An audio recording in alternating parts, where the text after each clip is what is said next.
അല്ല, മത സംഘടനകൾക്കും ഒക്കെ സമൂഹത്തിലെ എല്ലാ കാര്യങ്ങളെക്കുറിച്ചും വിദ്യാഭ്യാസ മേഖലയിലെ കാര്യങ്ങളെക്കുറിച്ചും ഒക്കെ അഭിപ്രായം പറയാൻ അവകാശമുണ്ട്, അതിനകത്ത് ദോഷമൊന്നുമില്ല. പക്ഷേ ഇങ്ങനെ വിദ്യാർത്ഥിനികൾ ഒരുമിച്ച് ഒരു പരിപാടിയിലും പങ്കെടുക്കാൻ പാടില്ല, അങ്ങനെയെല്ലാം പറയുന്നത് ആധുനിക കാലഘട്ടത്തിന് യോജിച്ച കാര്യങ്ങളല്ല.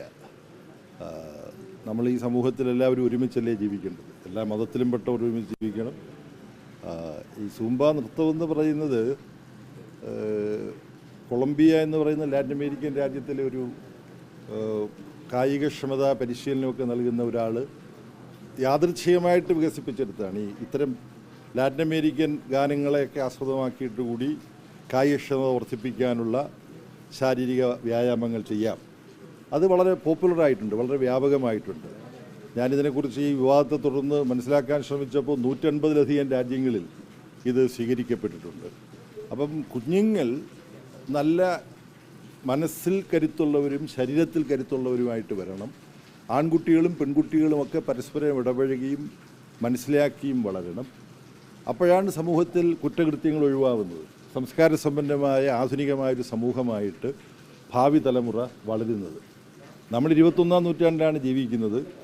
22-ാം നൂറ്റാണ്ടിൽ എങ്ങനെ ജീവിക്കണമെന്നുള്ളതിനെക്കുറിച്ച് നമ്മൾ ചർച്ച ചെയ്യേണ്ട ഒരു കാലമാണ്. അപ്പോൾ അത്തരമൊരു കാലത്ത് ഈ സൂംബ കായിക പരിശീലനം പോലുള്ള പരിപാടികൾ തെറ്റാണ്, പാടില്ല എന്നെല്ലാം ഉള്ളത് വലിയ വിദണ്ഡവാദമാണ്. അവർ ആത്മപരിശോധന നടത്തണം, ഇതിനെക്കുറിച്ച് ചർച്ച നടക്കട്ടെ, സമൂഹത്തിൽ ചർച്ച നടക്കട്ടെ. വിദ്യാഭ്യാസ രംഗത്ത് നടത്തുന്ന ഇത്തരം പരിഷ്കരണങ്ങളൊക്കെ ഒരു മതപരമായ ഈ വിധിവിലക്കുകളൊക്കെ പറഞ്ഞുകൊണ്ട് അതിനെതിരെ ഇതിന് മുമ്പുണ്ടായിരുന്നു, നേരത്തെ ഉണ്ടായിരുന്നു, അതൊരു ശരിയായ പ്രവണതയാണ്.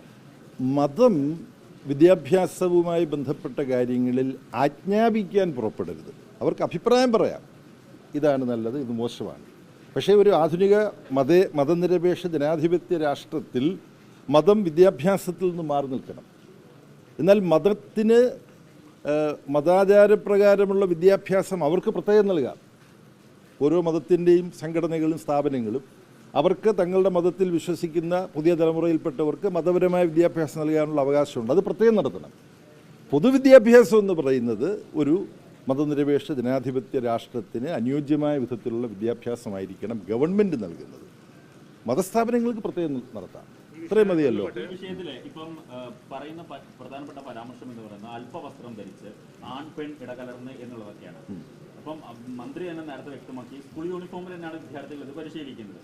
മാത്രമല്ല ക്ലാസ്സിൽ പഠിക്കുന്ന വിദ്യാർത്ഥികളുമായിട്ടാണ് ഇത് കളിക്കുന്നത്. ഒരു മുൻവിധിയോട് കൂടിയിട്ടാണോ ഇത്തരം ആളുകൾ ഇതിനെതിരെ രംഗത്തെത്തിയിട്ടുള്ളത്? അല്ല, ഇതിനെക്കുറിച്ച് അല്പവസ്ത്രം ധരിച്ചിട്ടാണ് ഇത് നടക്കുന്നത് എന്നുള്ളത് അവരുടെ അറിവില്ലായ്മ കൊണ്ടോ അല്ലെങ്കിൽ അവർ തെറ്റിദ്ധരിച്ചു പോയത് കൊണ്ടോ ആകാം. ആരെങ്കിലും അവരെ അങ്ങനെ പറഞ്ഞ് ധരിപ്പിച്ചിട്ടുണ്ട്, അവർ ബോധപൂർവ്വം ധരിപ്പിക്കുന്നതാണെന്ന് ഞാൻ പറയുന്നില്ല.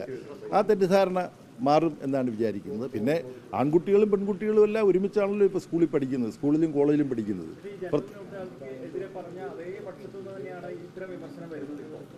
ഇത് നമുക്ക് സമൂഹത്തിലെ ഒരു സമചിത്തതയോട് കൂടിയിട്ടുള്ള സംവാദത്തിലൂടെ ഇതൊക്കെ സംബന്ധിച്ച് ആശയവിനിമയം വരുത്താം. ആരെങ്കിലും പിന്നെ അവരെ ഉടനെ കൈകാര്യം ചെയ്യണം എന്നെല്ലാമുള്ള മട്ടിൽ ആശയപരമായി കൈകാര്യം ചെയ്യേണ്ട ഒരു വിഷയമല്ലത്. ആശയപരമായ സംവാദത്തിലൂടെയാണ് ഇതിന് പരിഹാരം കാണേണ്ടത്.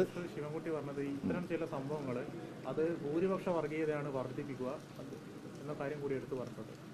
അത് അദ്ദേഹത്തിൻ്റെ നിരീക്ഷണമാണ്. ഇങ്ങനെ ഇത്തരത്തിൽ പിന്നെ RSSനെ എതിർക്കുന്നതിൻ്റെ ഭാഗമായി RSSനെ പോലുള്ള വേറൊരു സംഘടന ഇപ്പുറം ഉണ്ടായിക്കഴിഞ്ഞാൽ അത് RSS ന്യായീകരണമായിട്ട് തീരും. ആ അർത്ഥത്തിലായിരിക്കും മന്ത്രി പറഞ്ഞിട്ടുണ്ടാകുന്നത്.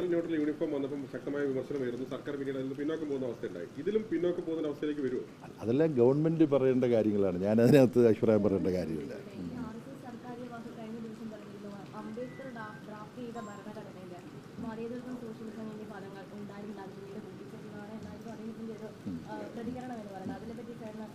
അതിനെക്കുറിച്ച് വളരെ വിശദമായി ഒരുപാട് പേര് അഭിപ്രായം പറഞ്ഞിട്ടുണ്ട്. അത് ഇത്രയേ ഉള്ളൂ. ഭരണഘടന ആദ്യാവസാനം വായിച്ചു നോക്കിയാൽ അതിൽ മതനിരപേക്ഷത എന്ന ആശയം എമ്പാടും വ്യാപിച്ചു കിടക്കുന്നുണ്ട്.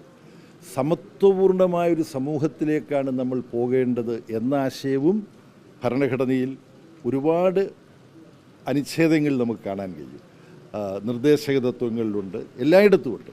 അപ്പം ഭരണഘടനയിലാകെ വ്യാപിച്ചു കിടന്ന രണ്ടാശയങ്ങൾ സമത്വം, മതനിരപേക്ഷത, ഇത് രണ്ടും പ്രിയാമ്പിളിലേക്ക് കൂടി കൊണ്ടുവന്നു എന്ന് മാത്രമേ ഉള്ളൂ. അതാണ് അതിൻ്റെ അർത്ഥം. അത് തുടർന്ന് ഉയർത്തിപ്പിടിക്കപ്പെട്ടിട്ടുണ്ട്. അത് നടന്നത് അടിയന്തരാവസ്ഥയുടെ കാലത്താണ് എന്നതുണ്ട്. അതൊരു കാലദോഷമായിട്ട് കാണേണ്ടതില്ല.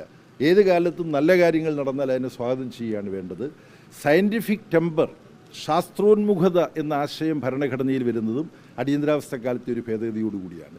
ജനാധിപത്യം നശിപ്പിക്കുന്നതിന് ന്യായീകരിക്കുന്ന വേറെ കുറേ ഭേദഗതികളും അടിയന്തരാവസ്ഥക്കാലത്ത് വന്നിട്ടുണ്ട്. അപ്പോൾ ത്യാജ്യഗ്രാഹി വിവേചന ബുദ്ധി വേണം. വേണ്ടതിനെ സ്വീകരിക്കുകയും തെറ്റായതിനെ ഉപേക്ഷിക്കുകയും വേണം.